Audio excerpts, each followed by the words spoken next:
Now, we all get to enjoy the finished product of creators, but what we don't see is the journey for which the product is conceived. Welcome to the new backstage pass to hearing artists from all walks of life. You are now watching The Gift.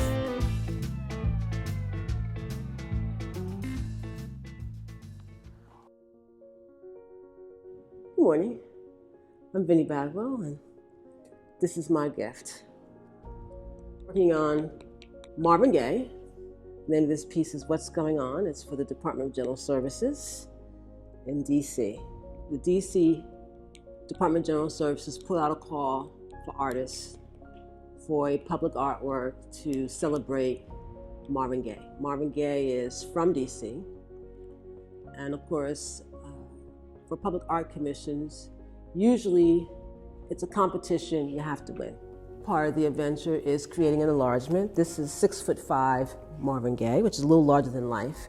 Usually we go a little larger than life because the scale of the space kind of affects the way people perceive it. So it comes off as being smaller. So usually try to make them a little larger than life so they don't disappear in the public realm. Public art has a lot of power. It has a voice for whatever the subject matter is. It has a voice, whereas before, those of us in public art knew that, but now municipalities are beginning to realize that, oh, there's really more to it than just putting what we call plop art, where you just plop something there and say, okay, we beautified your community, aren't you happy? It's like, no, now it's like, no, let's do stuff that means something, that reflects the community. And that's a more responsible way of approaching public art.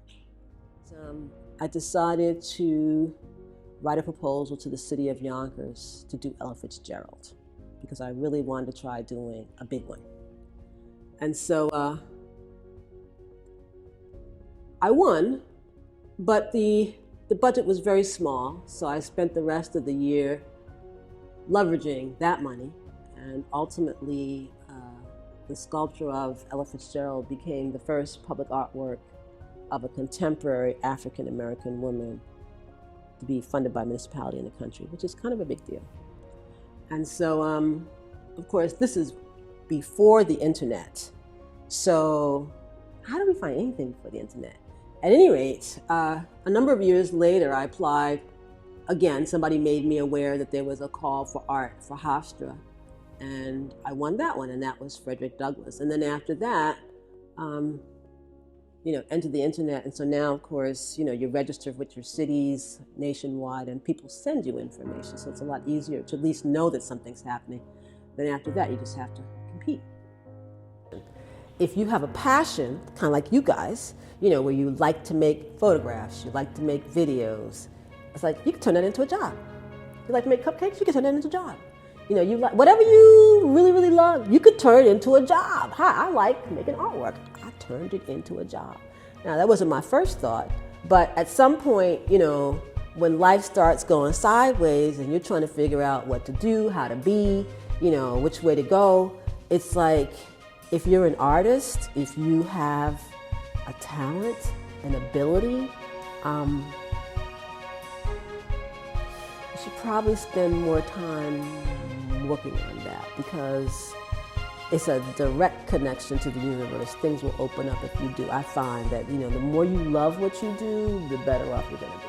When my daughter was 5, she asked me, is there any such thing as princesses? I'm like, yes, there is. Well, how come you don't see them on TV? She says. My daughter's 5. I'm thinking, she's 5 years old, she already peaked Disney. So I decided to make Black mermaid, Black princesses, Black fairies. Again, because it occurred to me that little girls need to see stuff like that. And so segue to Black Panther. I'm like, yes, yes, yes. We need to see Black people can be anything. We can be superheroes, we can be princesses, we can be doctors, we can be a lot of things. We can be anything. And so again, that's the joy of making art mindfully, with real love, with real passion, with real care. It's not just livelihood, it's not just a way to pay the bills. my idea is to leave a legacy for myself as well as for my people, my culture. And I'm extremely delighted that I have the opportunity to do that. Thank you.